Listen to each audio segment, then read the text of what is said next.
Yeah, so if you, you can find us on relevant socials, Instagram, YouTube. You can find me on LinkedIn as well. I'm Nick Gwincha. And next slide. So yeah, you're probably wondering, like, who the hell am I? You know, what qualifies me to talk about this subject? So just kind of give people some background. In my day job, I work in banking and strategy. I was able to get onto the property ladder probably at around the age of 24, 25, without the bank of mum and dad. Built up quite a sizable investment portfolio as well. And off the back of that, I guess I then co-founded MoneyMedics with two other individuals.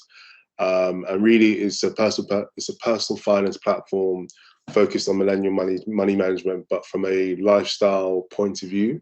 And when I mean lifestyle, the reality is money management is really, really boring. So we try to find different ways to make it a bit more engaging, a bit more interesting, by using storytelling and like pop culture references. So hence why throughout the presentation, you may find gifts that should hopefully wake you up, and really kind of help you resonate with some of the points I will discuss during this presentation. And please, please, there is no such thing as a silly question. If you have any questions throughout the chat or my presentation, please do leave them in the comments and I will answer them as I go along. So yeah, the whole point of this session really is to remove any mental blocks, but at the same time, help you take action when it comes to saving and budgeting. So yeah, that's a bit about me. So if you go on to the next slide. So the reality is, when you first get your paycheck or when you get your first job, or depending on where people are, so please let me know, are people working at the moment? Or have anyone been furloughed? How's everyone managing their money during the pandemic? Please let me know in the comments. So really, like, no one teaches you how to spend your money in a particular type of way. The reality is that when you get your first job, no one says, okay, you need to budget this amount of money, you need to save this amount of money. I remember when I got my first job, this was during uni. I was working at Evans Cycles, a bike shop. So yeah, a lot of people saying that they're furloughed, so you're receiving 80% of your income, I believe. So for me, I got my first job when I was at uni, working in a bike shop. And I think I was making around £300 or something every month. And I would literally just spend all that money on clothes. I had no idea or concept around saving, budgeting, or I'm supposed to try and save 20% or 30% of my income. I just used to say, you know what, £300 in, I'm going to spend my money on clothes. So I think the important principle I really want to dive into is like putting a system in place, but at the same time, reviewing your mindset around money. And nice one, deleted ASOS last month. No, great. If you know your temptations, it's better to remove them as opposed to trying to control them. But yeah, what I really want to, before I kind of go into like the tips and tricks, I really want people to reevaluate their mindset when it comes to their spending. And I found that the most effective way, get rid of Uber Eats, the most effective way to take action is actually questioning what you value in your mindset. So this takes me to, if you go to the next slide. So why, I think the most fundamental question you can ask yourself is, why do you spend money the way you do? And the way I've kind of bucketed everything is that, first of all, everyone is different. You know, we all come from different backgrounds, religious beliefs, etc. We all have different life experiences which dictate our beliefs and our value systems. So, for example, to one person, they may be quite religious, or to another person, they may value giving to charity more than the other person. To another person, they find what is a sense of well-being for them in terms of like self-care products or taking care of themselves may not be as valuable to another person. And then from there, that leads to actions and systems. And when I say actions and systems, I'm referring to if I know I want to buy Uber Eats, for example, you know, for example, when you first get your paycheck and you want to treat yourself, you know, I need to have a certain amount of money to have Uber Eats. I would assume, I know there are credit cards out there, but I would assume if someone is doesn't have a job or you have no source of income, you're probably not going to be buying as much Uber Eats as someone who then has another source of income. So I think you really have to ask yourself, okay, what actions and systems do I have in place? And then based on this like value flow, that dictates how you spend your money. So depending on your beliefs and values, that will dictate how you spend your money. And what I've kind of shown here is in order to have permanent and sustainable change, most of the change needs to occur around your beliefs and actions and systems. And so when I talk about beliefs, I'm talking about not comparing yourself to other people, or if you're earning a certain amount of money, telling yourself that I'm not going to just blow my whole paycheck on, again, Uber Eats or ASOS or any of the different retailers. That will dictate how you spend your money. And another thing is, let's just say, for example, you're at work and you're trying to start a business alongside, or you have a side hustle, that will dictate how you spend your money. Because if you're trying to start a business at the same time and you're working as well, you're more likely going to be you're not going to go out as much, or you're not going to mingle as much. So how much you spend socializing will be a lot less because you're spending a lot of your time and efforts trying to set up a business or trying to work on a side hustle or try to work on something you're passionate about. And I find that by questioning what you value and where you spend your time and attention to, that's a more sustainable way to make change when it comes to managing your money, as opposed to if I put the box where money is. So I can give you all the tips and tricks in the world, all the best apps, but if you're not incentivized or motivated to want to put those systems or have the particular mindset, it's pretty much redundant. It may work maybe for a few weeks, but in the long term, it may not really work. So I guess, again, going back to beliefs and values, if you want to see sustainable change, you need to be asking yourself, okay, what do I really care about? And reflect on those things. Say, for example, let's just say, for example, you're trying to look for a brand new job, for example. You're more likely to spend a lot of your time looking for a brand new job than spending a certain amount of time going out or virtually socializing. Like, you can do a lot of that, but if you have any form of anxiety that, okay, I'm trying to look for a job, then you're going to spend a lot of your time looking for a job as opposed to doing things that kind of detract from that wider goal. So really question yourself as to what are my values, and values can be living within your means, avoiding lifestyle creep. And when I say lifestyle creep, just because you earn more doesn't necessarily warrant that you need to spend more on your lifestyle, not comparing yourself to others. And I think the one thing I really, really want people to remember and take away is that when it comes to nice things or owning the luxuries of life, some people think that people really care about those things, whereby psychological theory has suggested that when you wear nice things or you wear nice items, people don't actually admire you. They admire those things and they wish they had those things, as opposed to thinking that people will like you more for owning certain clothes or owning certain items. So I really, really want people to kind of remember that, is that how much you value those material things will only be a conversation between you and that material thing. No one cares that, oh, I have a Prada bag, or I have lots of ASOS clothes, or I live in this fancy house. Most of the time, what people are doing is that they wish they had your things, as opposed to them wishing they admire you. So that's just something to really, really get clear in terms of values. So in terms of the next slide. So the most important principle is you need to pay yourself first. And I think I learned that a long time after I started working at Evans Cycles, and I met my wife, and I realized that if I wanted to create some sort of sense of stability and a good future, I needed to start learning how to pay myself. So before I buy brand new clothes, before I buy any related expenses, I need to learn how to look after myself. And what does looking after myself mean? It means, am I shielding myself from any financial shocks? Do I have enough money to pay for rent or to pay for my mortgage?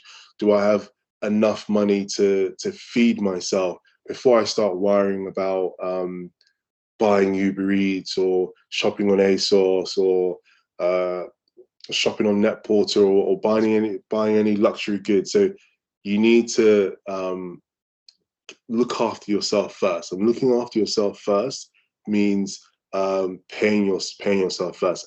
And what that really means is that you need to treat yourself like a mini business, you know. And the same way during the pandemic, as much as businesses are going under, there is something there around have all businesses managed have they all managed their funds appropriately? So the same way in a business, in order for a business to be profitable, their revenue needs to be greater than their expenses. So that's something you need to really, really ask yourself, you know. When it comes to spending money on like food, rent, is the amount of money you spend on those things, is that exceeding how much you're earning? If it is, you're never going to be really profitable. And when I say profitable, you're never really going to be able to build savings to reach your goals. So by having savings, you then have the opportunity to capitalize on things that may happen in your life. So you have the opportunity to save money if you want to like pay off your insurance in a year, as opposed to paying a monthly and therefore reducing the cost. You have the opportunity to invest. You have the opportunity to look after yourself. You have the opportunity to travel and experience the nice luxuries of life when you have savings or you have a reserve of money. You know, because the reality is that when your expenses start to exceed the amount of money coming in, that's where anxiety comes in or stress comes in, and you're just kind of one expense away from a ticking time bomb. You know, there could be just that unexpected bill and it throws you off completely. So I think that's the most important thing. You need to looking after yourself and having a sense of self-care and looking after yourself mentally means you need to learn how to pay yourself first. And I guess this is a question to the chat. How many people have the habit of saving, or is it a case that whenever you get paid, you tend to save after you spent, after you paid for certain goods? I'd like to know everyone's thoughts or experiences in the chat. Someone says, once I find a goal, then it's very, exactly. I think save after I've spent, yeah. So it's we're all creatures of habits, you know. I have now a project in mind, so saving is exciting. Yeah, so I think the big thing here is when you have goals, it's a very easy way to save, you know. So I guess moving on to the next slide. So I said, okay, I need to pay myself first. Okay, what does that necessarily mean, and how do I apply that in practice? So what I've put kind of laid out in very, very simple form is that there are different budgeting methods. There isn't a right or wrong way to budget. You just pick a budgeting style that suits your lifestyle and suits your priorities in life. And what I like to do is if in terms of the way I budget at the moment, I tend to lifestyle budget. So based on my priorities, so even though we're not traveling at the moment, so some of my priorities is like I'd have a fund for traveling. I'd have an enjoyment fund, and what that enjoyment fund is stuff I can just use to my own volition. Really, I can use the money for wherever I want. But I think budgeting is a journey. There's no such thing as you budget at the beginning of the month and that's it. So what I like to tell people is that if you've never ever budgeted before, try the 1 hour budget method. And what that entails, all that entails is you sit down, you just go through you open up your banking app, you get a pen and paper, and you just write down, okay, how much do I earn after tax? You know, so let's just say, I'll give you an indicative example. Getting paid 2,200. That's how much my employer pays me, and my mortgage comes out. It's 750. My council tax comes out. It's like 140 because I live in a flat. My ground rent every month is like 105. I have different direct debits. Those all come out. Then I bucket my expenses into, okay, what expenses stay the same? So like stuff like my mortgage, council tax, like direct debits, what stays the same, and what are some of my variable expenses? Some of my variable expenses are most likely like shopping. Even though like I allocate, give you an example, I allocate anywhere from 200 to 300 pounds a month on shopping, on food shopping. And that can be variable and doesn't necessarily mean I spend that amount every single month, but that's how much I ensure that my food shopping doesn't go beyond that certain amount. And then you start to ask yourself, let's just say you're in a situation whereby your expenses are more than your income. Where can I trim the fat? And trimming the fat can be, okay, I like Spotify, I like Netflix, or I like all these subscription services. Is there anything I can forgo for a particular month? Or is there, or this is what I've come to. Sometimes budgeting doesn't necessarily mean completely cutting out something from your budget. Budgeting can also mean substituting things. So for example, I've told myself, I'm sure you guys know, like Netflix, Disney Plus, Amazon Prime, they're all competing for our money and our attention. So I've told myself that I'll never have any more of those things coming out of my bank account. So I'll look at some of the shows that are coming out, for example. So for example, I'm really into Disney Plus at the moment because I'm a big Marvel fan at the moment. So I'm watching WandaVision, and I'm waiting for Falcon and Winter Soldier to come out. And I've told myself I don't see anything interesting coming out of Netflix. So for the next, I'll probably say until March, I'll be paying the Disney subscription and nothing else. And in terms of music, every now and again, Amazon does the deal whereby it's, I think it's 3 months free, and you have a Spotify subscription. Is it possible for maybe, okay, I'm not going to go for the Spotify subscription, I'm going for the Amazon subscription because it's slightly cheaper, but it still allows me to enjoy a playlist or to listen to music. And then when you come to that conclusion, it's like, what goals do I have? You know, do I want to save up £10,000 by the end of the year towards my housing deposit? Do I want to clear some of my debt? Do I want to go back to study for a master's or something? So what are your saving goals? And based on those goals, depending on how long and how quickly you want to achieve them, that will allow you to work backwards in understanding, okay, how much can I realistically afford to spend on my expenses? And in some cases, sometimes, even if you're a position whereby, I know it's easier said than done, but I think we've seen it in the news that a lot of people who may be staying in a particular form of accommodation, they've reevaluated, you know what, I don't want to live in London anymore. I'm going to live further out, or I'm going to live in a slightly cheaper part of London to cut down the costs of my rent, or am I going to downsize where I'm living, you know, and it's no longer affordable for me to stay here? So those are some of the different considerations, and the 1 hour budget is just a very, very quick and dirty way to understand where you are financially and just take stock. And then what happens is, then, like I said before, budgeting is like a journey. So I would then move on to the 50-30-20 budget.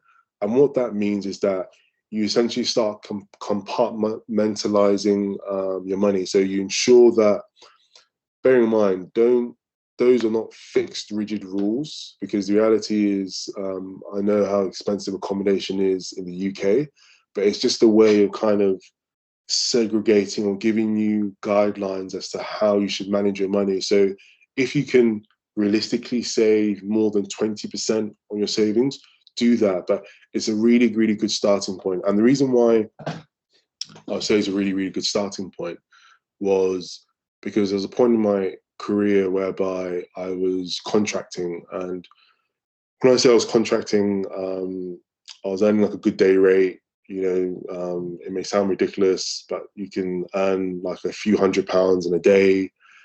And therefore, it was not viable for me to kind of use a 50-20-30 split. And the reason why I say that is, let's just say someone's taking home 90 grand or 100 grand. From my point of view, I don't think it would make sense for me to have, let's just say, if I'm taking home £7,000, for me to spend half of that money in expenses and just kind of go wild. I think that's the point I said earlier. Like, just because you earn more doesn't necessarily mean that you need to kind of succumb to lifestyle creep. Ideally, theoretically, they actually say the more you earn, your expenses should actually go down. And the reason for that is because you can buy whether high value items that last longer, to economies of scale. And what that means is like stuff like big bills like insurance, or sometimes you have the option of paying for something up front instead of doing it on finance, and it's not 0% finance, you pay a charge for that. You have the luxury of kind of reducing your costs in the grand scale of things when you're able to earn more. And then you have different tax reliefs available to you when you do earn more. So there's something to say about that. And then I think where people should try and aim to get to is lifestyle budgeting. And what that means is kind of acknowledging that everyone has different things they like. You know, you could have a self-care regime and it's like really, really important to you to get your hair, your nails, to have certain fragrances, just to make sure you feel good and happy about yourself. And no one can deny that. And then as part of that, you kind of automate your finances. So let's just say 2,000 something pounds is getting paid into my account. I have different accounts for my long-term and short-term goals, and then everything is just automated. So there's a theory called ego depletion. And what ego depletion means is that we have a limited amount of willpower. So that means if you find yourself really, really struggling to diet or to save money, by the time you've depleted all your energy trying to stick to a diet, you don't really have that much willpower to save. So by automating parts of your lifestyle, you have more willpower to kind of manage certain aspects of life. So this is why I encourage people to set the standing orders, use certain apps that are going to help the process of saving a lot easier. And so subconsciously, it becomes a lot easier. So just to remember that, it's a theory called ego depletion. So that means we have a limited amount of willpower when it comes to doing the necessities of life. So moving on to my next slide. So yeah, what budgeting do you like? I know you're probably thinking, okay, Nicholas, you've told us these different budgeting methods. You kind of showed us what you use. You told us the disadvantages of some of them. So I'm going to break it down in another slide. So if you go to the next slide. So this is just something to remember, why you may want to try the different budgeting methods, and then kind of pros and cons. So like I said before, the 1 hour budget, again, it keeps you within your means, but at the same time, because it's just a 1 hour budget, you may not necessarily have enough money for your emergency fund unless you're very meticulous and you spend more than 1 hour looking over your finances. Because like I said before, when it comes to budgeting isn't just like a static thing. It's very, very dynamic. So sometimes there may be expenses that come in and you're caught unaware. And so by only doing a 1 hour budget, you can be left with quite a few surprises. And yeah, I've shown lifestyle budgeting as well. It's kind of just a good way to see how much you're spending in different areas of your life. So whether setting up a business is important for you, is important for you, whether self-development is important for you, whether traveling is important to you, it's kind of segregating different pots of money that are suited to your lifestyle. But at the same time, if you've got variable income or you're a freelancer, sometimes it may be harder to kind of stick to that lifestyle budgeting where you're automating things. Because has anyone ever been in a situation whereby their account has gone into overdraft because of an unexpected payment, and they only find out later in the month? Let me know in the chat below. Has anyone ever experienced whereby they've forgot to top up money in an account and they're now been met with fees? And I'll give you an example. I think, was it 2 weeks ago, I forgot to top up, or we forgot to top up our one of our joint accounts, and I was putting petrol into the car, and I think I put too much petrol in the car. And I think the reality is that once you put your card in, it doesn't stop you from paying for petrol. And then I later got a text message saying that, oh, it was by Monzo, we're about to charge you X amount of money if you don't pay the money really, really quickly. But yeah, I'm being told to speed up so we can have a lot more time for questions. But yeah, this is just something to remember when it comes to budgeting. Next slide. So yeah, what's important to you right now? You know, I think please leave in the chat what's important. Is it your income? Is it how you save? Is it investing? Leave in the comments what's important to you really at the moment during this pandemic. So moving on to the next slide. So I've kind of just really laid out quite neatly, if none of the stuff I've talked about during the presentation is useful, this is really a really quick and dirty way to reevaluate your finances or reevaluate every aspect of your lifestyle. So if you are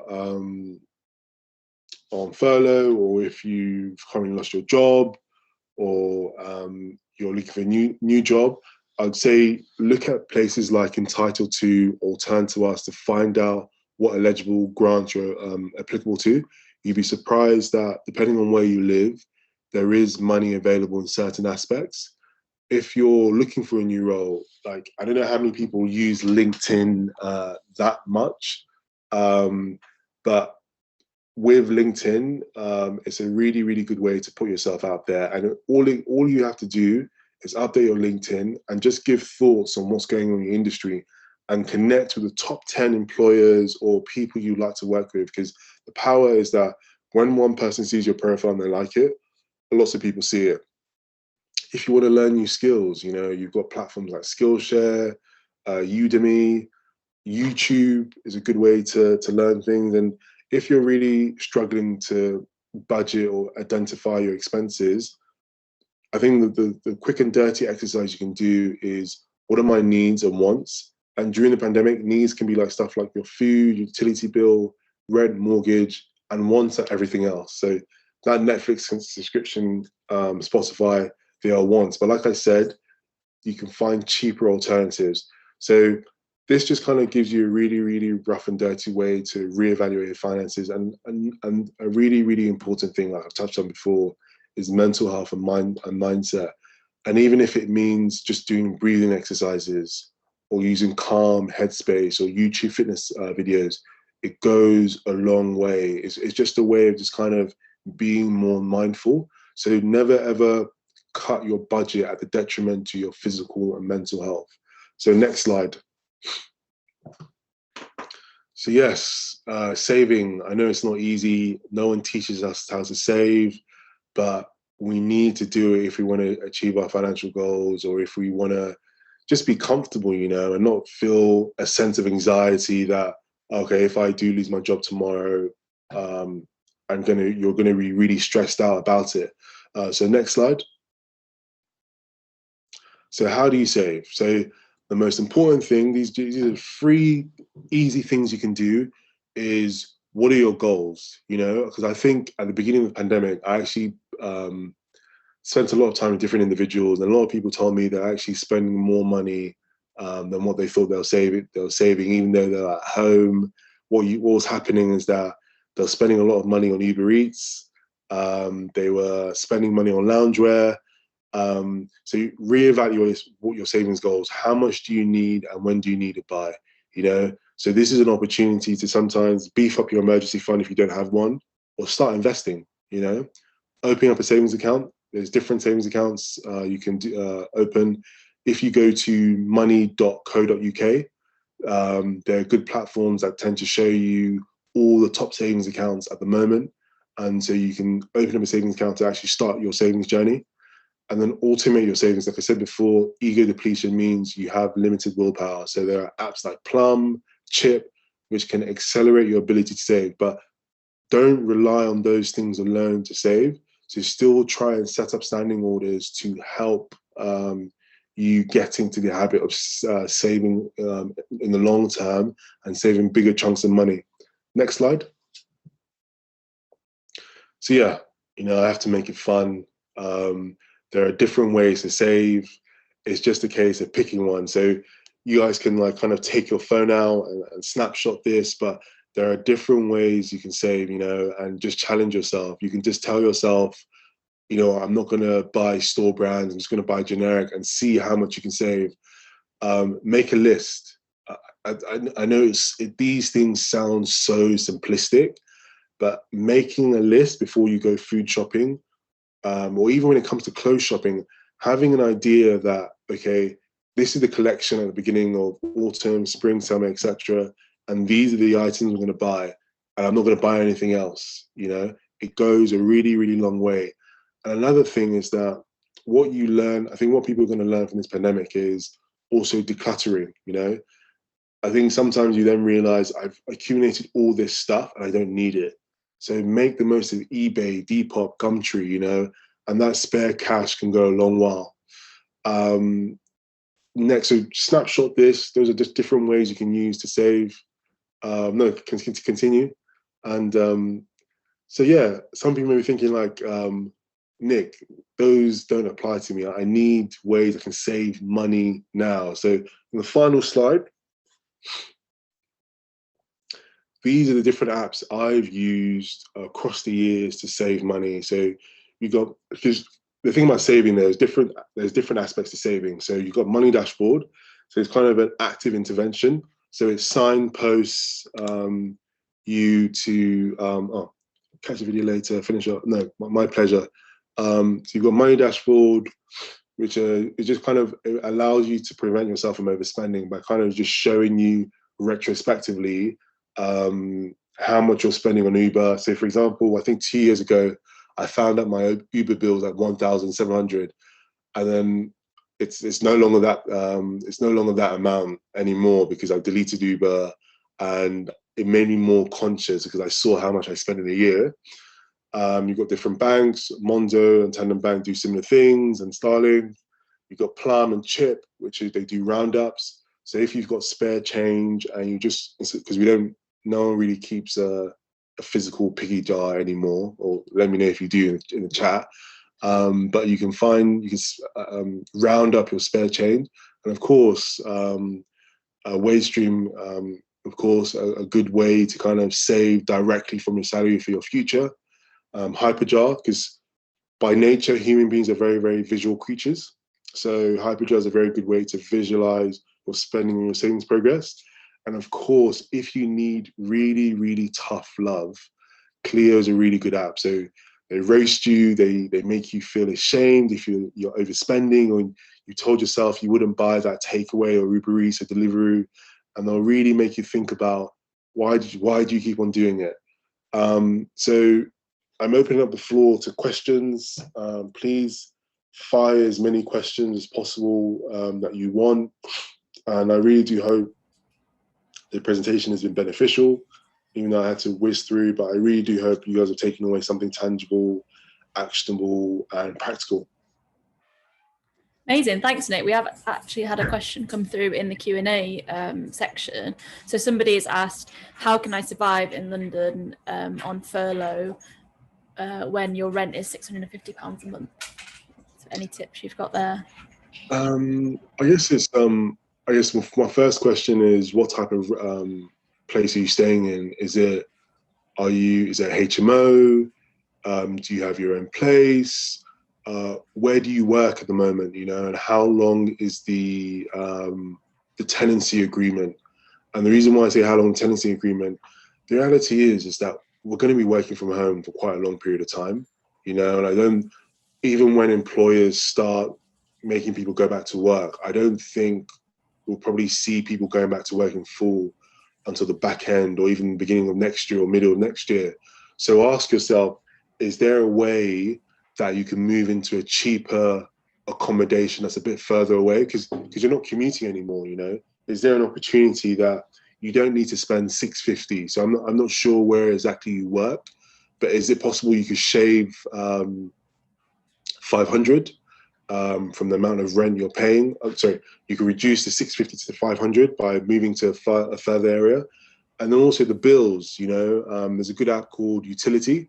So depending on if the gas and electric bills are in the landlord's name or in your name, you can end up saving £400 something, or between £200 to £400 something by just switching over your gas and electric, because that's not something people do on a regular basis. So I'm not sure if that helps to answer your question.